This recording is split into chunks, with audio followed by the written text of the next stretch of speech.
Well, hey, my name is Anthony Castelluci. Welcome to the InfoWars News Network. Now, I want to go ahead and start off with President Trump's recent visit to Canada and the G7. And it was very interesting and made you feel really good that he reached out to Vladimir Putin in Russia and says, hey, we need to make the G7, the G8 again. And he very specifically mentioned Obama as the culprit, essentially. That's a fun word to use with Obama, isn't it? Culprit. But to include them, and when you think about it, we know that they're one of the world's last superpowers, and they've really done a great job essentially rebounding from what was once the USSR. And, you know, let's face it, Vladimir Putin, although I don't agree with the anti-homosexual laws, because that's not real freedom, I do like that he's very pro-family and that Christianity is blossoming in Russia. In fact, when I worked at WFGX back in 1998, my first job out of college, a colonel from the Russian army came onto a show. I used to work on a show called Open Lines, that it was an extra hour of overtime once a day to do this call-in show. And one of the guests was this Russian colonel that talked about having to sneak around in the USSR to be able to talk to other soldiers about the Bible and have Bible study groups. Now, I'm not the biggest studier of the Bible, but I certainly appreciate the willingness to fight for someone's freedom and the willingness to take chances for something you believe in. And that guy was really interesting. And of course, he wore his uniform in the Russian outfit with the green and the blue stripe. There was a bunch of us crowded around him wanting to know all about him. And you could tell he was getting a little overwhelmed. And I still use this today. I must go. And he turned around and walked away. And that's one of the best ways to blow off a crowd or even just one person that I ever learned. And I learned it from a Russian colonel. So that's really my only real experience with Russians. I had a Russian friend when I lived in Atlanta. I'd never been on a roller coaster. And I took him onto Goliath and Superman, and it really blew his mind. So that's kind of fun to, you know, share America with people, things like that. But I think President Trump is he's just really funny. If you saw that interview with him, the guy asked him a question, and he goes, oh yeah, you're fake news. I didn't hear what the guy asked. And he went on to talk about it and explain to this guy, well, it was the Obama administration that started all this. They got rid of it. And then he talked about several years ago, 50 years ago, that this was all allowed to happen. And when he asked the Chinese, how did it get this bad? The Chinese guy was like, and that's really what Trump did on the podium, which is great.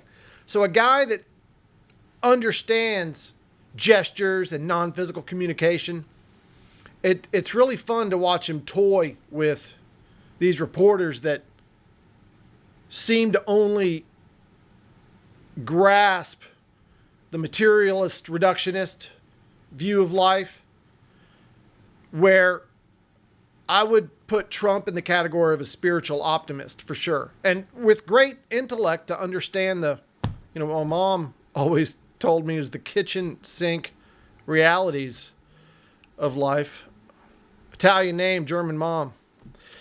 What are you going to do? So that's Trump up in Canada. Now, interestingly, an InfoWars reporter named Millie Weaver was recently harassed by the organizer of a pride event. And ironically, let's just call it what it is. He got really mamsy-pamsy with her, for lack of a better term. And called the cops on her and lied to them, claiming she was in people's faces and being aggressive and harassing people.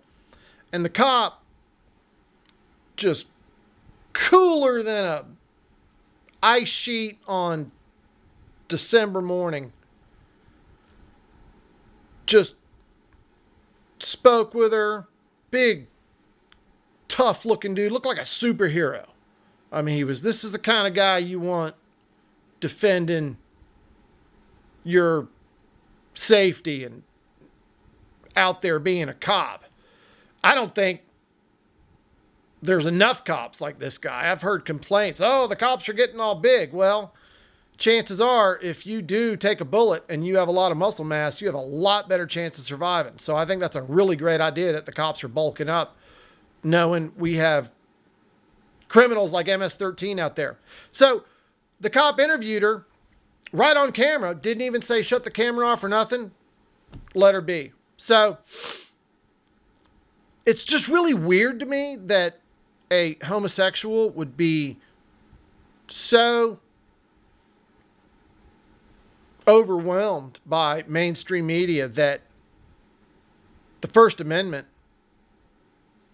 doesn't apply to other people, when we only just recently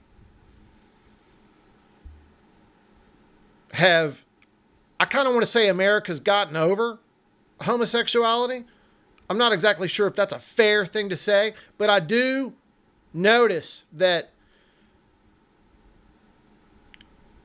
the only thing that Obama really did was make gay marriage okay. And I have noticed since then, people don't just go out of their way to make gay jokes. And I never really cared. Years ago, I was a lifeguard on Pensacola Beach. And every Memorial Day, ironically, Memorial Day, that is normally set aside for the veterans in Pensacola, Pensacola Beach becomes a sea of flamboyancy. Because all the LGBT types descend on Pensacola Beach, although I think they've moved them to a different part of the beach. Because my sister went to the beach that day and she didn't send back any pictures of the sea of flamboyancy, as I've come to call it. And it's fine to have a bunch of homosexuals on the beach in their pride on the beach. That's great. I almost wanted to greet them with a yin and yang sign and symbolically have straight pride. Get it? Yin yang? Yeah. Two equal parts of a whole. And not to be combative, just to make a point that it's really not something to be proud of. You're born a certain way and people are a certain way, and that's fine. So for this guy to not get any of that, not understand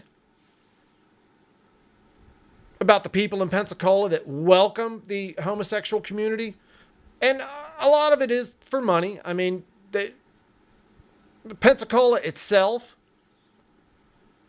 millions of dollars come in to the town during the Gay Pride Festival and Sea of Flamboyancy.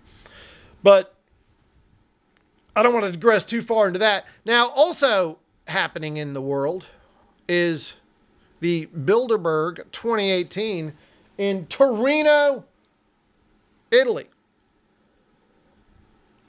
Oh, yeah. A little magnesium liquid supplement for you. Oh, it's really tart. So, one of the things on the agenda in Torino for the Bilderbergs this year is what's kind of becoming this world sweeping, this world virus, if you will, of populism. Now, when you think about where we were